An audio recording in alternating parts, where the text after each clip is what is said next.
Eh bien, bonjour à tous, c'est Rémi, de nouveau dans le cadre d'une terre, un peuple et un roi. Nous allons maintenant attaquer le dur, le vif du sujet et probablement le sujet le plus intéressant. On va commencer à rentrer dans les détails de la mise en œuvre de cette nouvelle structure politique. Mais avant de rentrer dans les détails, il faut expliquer une chose, c'est que je commence cet article par le fait que pour le moment, à l'heure où je vous parle, nul ne sait comment la monarchie sera rétablie et que de toute manière, euh, qu'il est très probable que ça ne se fasse pas de plein gré pour la République actuelle. Voilà. Donc ça veut dire que avant d'attaquer cet item, il faut bien prendre en considération que le roi de France n'est pas encore roi de France, qu'il n'est que prétendant au trône de France, que pour des raisons que j'ignore et pour des modalités que j'ignore, il est résident temporaire, lui et ses collaborateurs, à l'Élysée, que les principaux organismes de pouvoir sont sous contrôle, que les principaux organismes de commandement de la sécurité intérieure, de la sécurité extérieure, en tout cas sur Paris, sont sous contrôle, que évidemment le gouvernement qui a été déchu soit lui aussi, en tout cas pour les acteurs principaux, les ministres, évidemment le président et son entourage, soit sous bonne garde, soit assigné à résidence, soit dans l'attente potentielle d'une incarcération, en tout cas d'une mise en détention provisoire. Voilà. Donc on se rend compte quand même que quand on réfléchit à tout ça, ça demande des moyens humains importants. Et ça demande des moyens importants, surtout qu'il faut avoir ces moyens, il faut avoir des gens compétents. C'est pas le tout de recruter des gens qui ne puissent pas remplir des fonctions. Hein. Donc, à titre d'exemple, si quelqu'un comme un chef d'état-major des armées ou assimilé, euh, un préfet ou assimilé, quelqu'un d'autre qui a un poste important sur Paris, il doit être remplacé, il doit être remplaçable et il doit être remplacé par quelqu'un du même niveau, en tout cas de compétence, hein, et pas du même niveau d'incompétence. Alors il y a une petite lueur d'espoir quand même, quand on voit les compétences de certains, euh, ça laisserait croire que n'importe qui peut prendre la place. Mais non, je pense que c'est un peu plus compliqué. Et je pense justement que ces gens-là sont volontairement incompétents. Ça veut dire que, comme si on est compétent dans la compétence, on peut être compétent pour faire de bonnes choses aussi. Vous voyez, c'est tout le problème de la gouvernance actuelle, qui, je pense, fait volontairement les choses, malgré qu'ils aient conscience que ce qu'ils font ne va pas dans le sens du peuple. Hein. Voilà, c'est le problème d'avoir des élites qui sont, entre guillemets, victimes d'une espèce de syndrome de Stockholm de ceux qui les ont mis là, évidemment. Donc, partant de ce principe, on a le prétendant au trône de France qui se retrouve résident provisoire à l'Élysée, lui et ses collaborateurs, et que tout est sous contrôle. Voilà. L'Assemblée, le Sénat et les principaux organismes du système. Voilà, tout est sous contrôle, tout est sous bonne garde, comme on dit, et il faut mettre en œuvre, voilà, on va commencer par la base, il faut mettre en œuvre un gouvernement provisoire. Donc, comme on partait du principe que la prise du pouvoir ne se fera pas dans un cadre conventionnel, évidemment, on en a parlé, et qu'on peut penser raisonnablement que, au lendemain de cette prise de pouvoir, il faudra constituer un gouvernement provisoire. Il est donc de bon sens, et toujours dans le respect de la démocratie, de la volonté populaire, que la monarchie, que le prétendant et ses collaborateurs fassent appel à toutes les forces politiques du moment pour concertation et pour voter à la création de ce nouveau gouvernement provisoire. Voilà. Alors on peut imaginer, évidemment, moi j'imagine ça comme ça, mais on peut imaginer que l'Élysée, le nouveau résident provisoire de l'Élysée, fasse appel à tous les principaux acteurs politiques connus, hein, sans oublier personne, aussi bien, évidemment, en priorité, les souverainistes honnêtes, les souverainistes, disons, où on a une certaine ambiguïté quand même, sachant qu'on a des souverainistes qui sont assez frileux sur la question européenne quand même. Pour des souverainistes, c'est un peu bizarre, mais bon. Mais aussi les autres, c'est-à-dire la gauche, la droite, l'ultra-gauche, l'extrême droite, enfin tout le panel politique qu'on connaît. Voilà. Mais évidemment, rassurez-vous, il y aura des garde-fous, puisque moi, dans mon idée, la création de ce gouvernement provisoire, déjà, va se mettre des critères, c'est-à-dire, par exemple, je pense que c'est un critère important, et peut-être même le principal critère, c'est-à-dire que tous ceux ou celles qui ont été condamnés dans des affaires de justice, ne peuvent pas participer à ce gouvernement provisoire.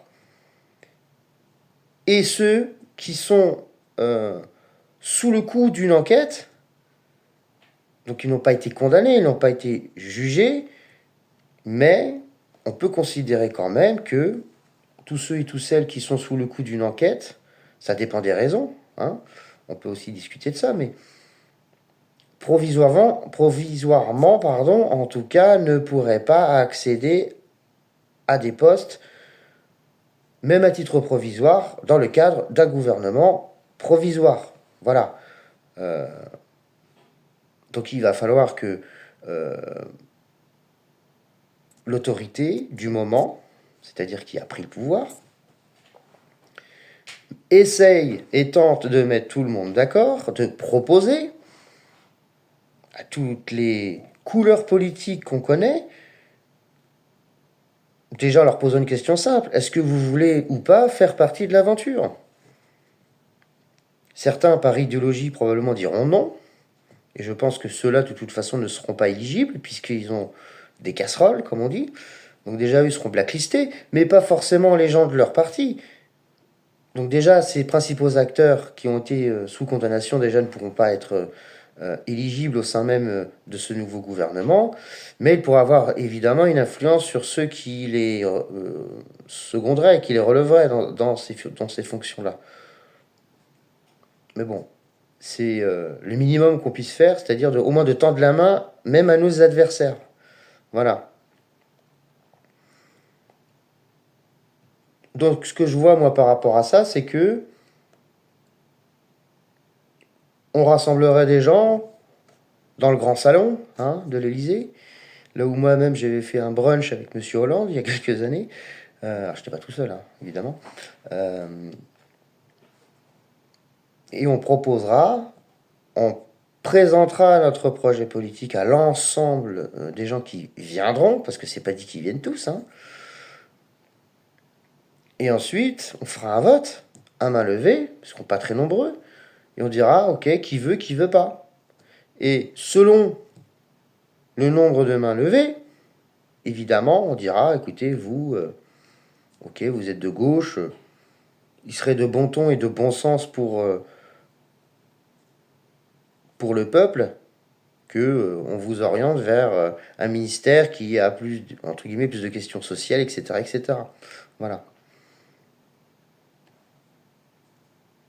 Et le gouvernement provisoire va commencer, une fois constitué, va commencer à travailler sur ce qu'on peut appeler les grandes orientations, les GOPÉ, comme dirait Asselineau, les grandes orientations politiques et économiques, les nouvelles grandes orientations politiques et économiques, sociales et la défense, dans le cadre de cette nouvelle gouvernance. Donc, comme je disais, selon l'agenda décidé, et après avoir priorisé les mesures d'urgence à prendre ou à voter, le gouvernement provisoire aura pour but de commencer cette construction et la construction, évidemment, la construction de cette nouvelle structure politique. Donc, on va le faire point par point. C'est ça que la vidéo risque d'être un petit peu longue, mais je vais pas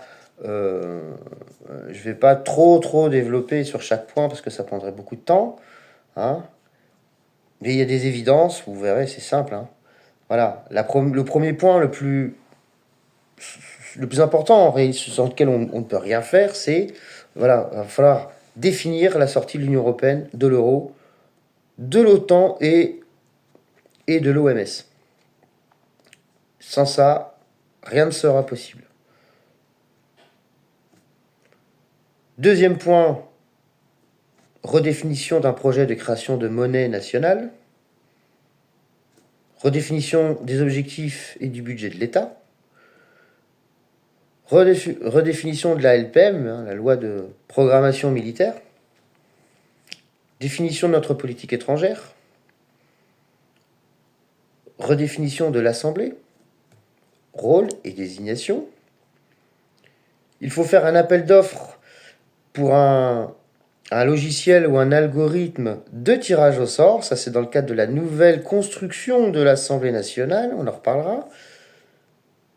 Un appel d'offres pour la création d'une application de vote, à la fois de vote et à la fois de sondage national pour que les Français puissent s'exprimer. Alors moi, je pense plutôt à une application pour faire des sondages à grande échelle, plutôt qu'une application pour voter. Hein, je suis assez attaché au vote dans les mairies, mais disons qu'on peut peut-être, sur un plan plus local, avoir des votes qui soient sur une application, parce que si on demande aux gens de s'exprimer régulièrement, il faut bien comprendre aussi que les gens n'aient pas forcément le temps d'aller tous les 2 jours, 3 jours dans un bureau pour déposer dans l'urne un petit papier où ils ont voté. Hein.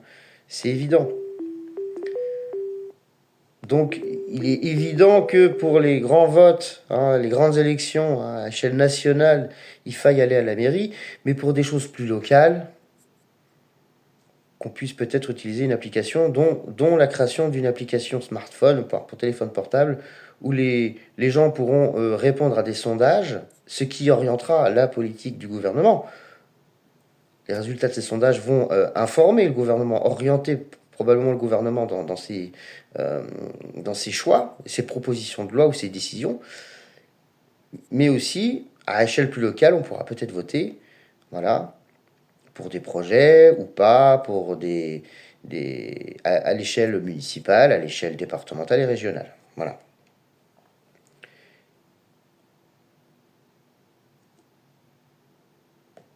Prochain point, donc, la dissolution du Sénat.